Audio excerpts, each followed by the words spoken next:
So let's talk about gear real quick. There's a lot of people out there who sit there and say, oh, you don't need gear. Yeah, you do. And you should. I mean, you can get something like this jacket.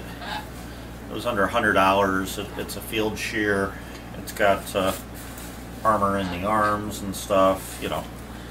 This sucker didn't help me a bit. Why did it not help me? Because my issues were basically from the hip down due to the way I ended up with that accident. Now, if I would have went off of the bike, it probably would have helped me greatly. This particular jacket also has a back protector. I recommend anything with a back protector. What I don't recommend is those stupid vests where all you have is the vest. Vests aren't a good idea just because they leave your entire arm open. You know, they leave the sides of you open. It's not a good idea. The more you spend on gear, generally speaking, the better protection you're going to get. That's not always the case, but look around. I mean, you got Motorcycle Superstore. What else have I used? I've used a couple different companies. Heck, you can even use Amazon for some of this stuff. What I don't recommend, certain major chain stores seem to cost more than anybody else. I don't understand why. They're getting the product from the same place. It shouldn't be, but that's what you get for that retail experience. Because, you know, in this case, you get to try it on and you get to pay more. So you shouldn't have to have as many returns. Will it stay that way? Who knows? I mean, as time goes on and we get more and more people riding, the competition may change that. You would hope. So we'll see what happens there. Things I recommend. Jacket, like you just saw. Right over here. If you can, get some sort of armored pants. The reason I say this is if you end up with just, you know, any old pants, sweatpants in particular, one of my gigantic pet peeves is people who wear sweatpants, in my opinion, are trying to die. The reason is they offer zero protection. Zero protection. It's just like wearing that polyester athletic wear. No protection. Yeah, you might slide for like a tenth or a hundredth of a second. But then it starts chewing up the meat off of your leg. You know, the skin, the muscles all the way down to the bone, because now instead of the gear taking that, you're taking that. Things I think sometimes are good. You can go with motorcycle specific boots. I have a pair. It's not that I don't recommend them. I think the cost for them is excessive. So what I think you can get, and I'm not saying this is just my view on this, because this is what I was willing to spend money on. I get a decent full-size boot. Doesn't matter who you get, but try to get something decent, full-size. If you can get a steel toe, be careful. If you can get one with a composite, quote-unquote, steel toe, I'd recommend those, because it's easier for them to get your feet out if something goes wrong. Whatever you get a real boot. Don't get one of those stupid athletic joggers. Get yourself a work boot. That work boot's going to take the hit in the event you end up in something like a, well, let's say a car wreck. Been there, done that. And that'll hopefully save you a lot of misery. What else do we have? You got people who put cameras on. And it depends upon where you're at. Like if you're in New York City or Rochester, Chicago, I'd recommend it just because, you know, bad shit happens. It might be the one thing that tells your story after you're long and gone. Let's face it here, this isn't the safest sport out there.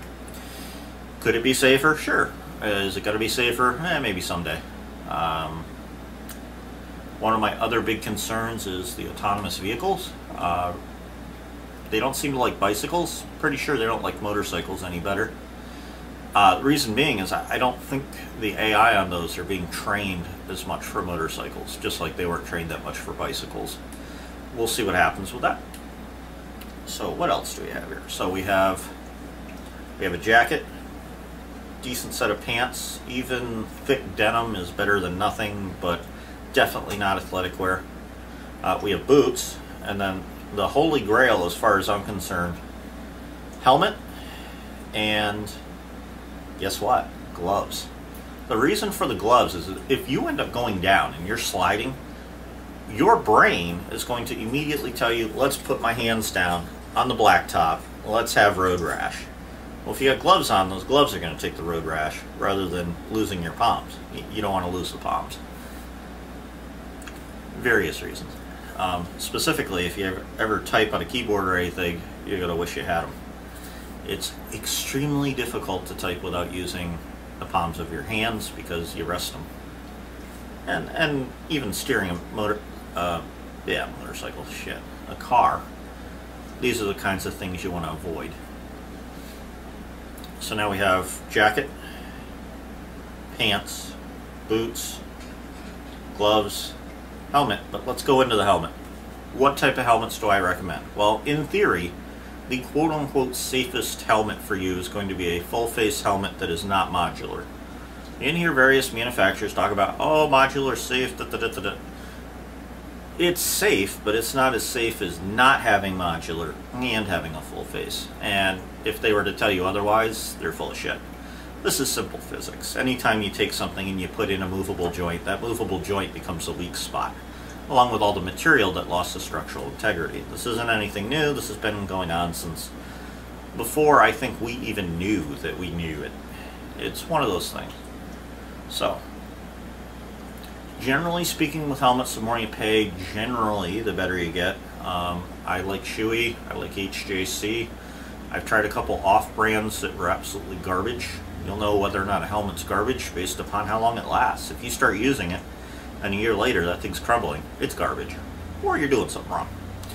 I recommend taking the cheek cushions and all that out that make contact with your face. Usually the headliner as well is washable. And a lot of these helmets, check with the manufacturer of the helmet if you're not sure. I throw them in the wash. I even throw them in the dryer on like a gentle cycle on the dryer. They come out smelling fresh. You can use all kinds of special silver solutions and stuff, but the reality is it's going to stink as your head sweats. Maybe not this time of year, depending upon where you live. I know I'm getting 40s and 30s Fahrenheit at night. Not really a big issue.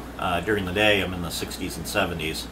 Probably going to actually go out and take a ride shortly, just to get the bike warm back up. We could keep that battery topped off since I don't have her onto the tender. I haven't put her out in the garage yet. So, pants, boots, jacket, gloves, helmet, and now the most important piece of protective equipment. Right here. Use your frickin' brain. If you could avoid a collision, avoid the collision. You're not always going to be able to. Sometimes you're going to lag a little bit behind. Look at my wreck. It's a good example of lagging behind. I saw the clues, but I misinterpreted them. I assumed that the red lights were, we were going towards city traffic and everything was just slowing down a little bit. Unfortunately, everything was coming to an emergency stop, and since everybody had ABS, I heard no tires squealing, which would have been the indicator to me to think that maybe I should have really hammered on the brakes. I didn't. Suffice it to say, now every time I see a red, I really hammer on the brakes just in case, because, you know, once is an accident, twice is human stupidity, you know. Fool me once, shame on you. Fool me twice, shame on me. Well, it's better to stay alive. So, if you like this video or the concepts covered, I mean, the video's not really an easy one to like, I don't blame you. Just give me a thumbs up, subscribe if you'd like more content. There's going to be more coming, even throughout the winter. I'm going to be doing some pieces, particular pieces of gear I use, why I like them, why I don't, the approximate age on the gear, and what I believe I got for the age. You know, try to figure out roughly what I paid per year. My helmet has aged out. We're going on about year 7. Theoretically, those should be replaced a little more often. And I can start feeling and hearing the wind noise, and it's going. And the rain seal right around the shield, it's no longer any good, so you get a little whistle. Things that maybe won't date out. Boots, generally speaking, should be okay.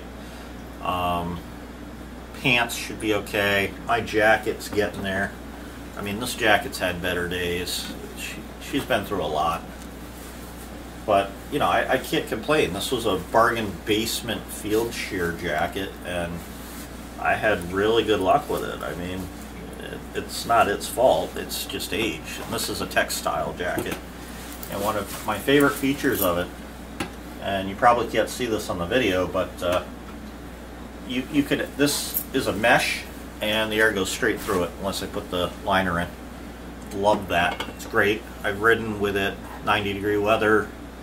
In full sun it gets a little hot, but it's not like to the point where I think I'll cook. Probably a good jacket for everywhere but Florida and Arizona. They get hotter than hell, and there's nothing you can do about that. Nevada, of course. So hopefully this video will help you in your choosing of supplies. One thing I do want to warn you against, especially with gloves, a lot of companies sell quote-unquote motorcycle gloves. Well, if they're not made of leather, they don't have any sort of reinforcing, avoid them. They're not going to do you any good.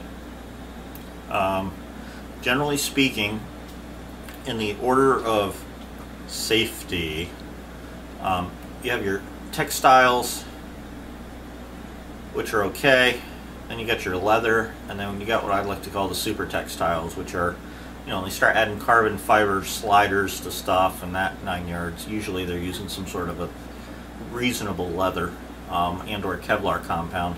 Same thing with pants. If you can get pants that have Kevlar in them, it's going to provide you a little bit extra protection. Although personally, if it were up to me, I'd go with leather, either leather pants or some sort of chaps to go over. The chaps won't offer quite as much protection, but it's still something better than nothing. I myself have bought the Kevlar pants, and I don't wear them anymore. Probably should, but I don't. So, you know, this is one of those things. People are going to have different opinions. You're going to have different amounts of protection you think you require. And when you start out, you're probably going to think you need more than as you go on. I'm basically a fool for not wearing the better pants. I think it's a combination of them probably not fitting and me having no clue of their whereabouts, being I moved twice since I got into the sport. So it's one of those things. Once again, if you enjoyed this video in any way, shape, or form, like, subscribe, tell your friends. You know, if you get somebody on the edge of joining motorcycling, it's not the safest sport out there, but I'll tell you, you're going to have a ton of fun. And generally speaking, it beats any car ride, unless it's sleeting and snowing. That sucks. And the reason being is you can't get the snow off the face shield quick enough. It gets on there quicker than knock it off. So once again, everybody stay safe, enjoy your ride, catch you next time.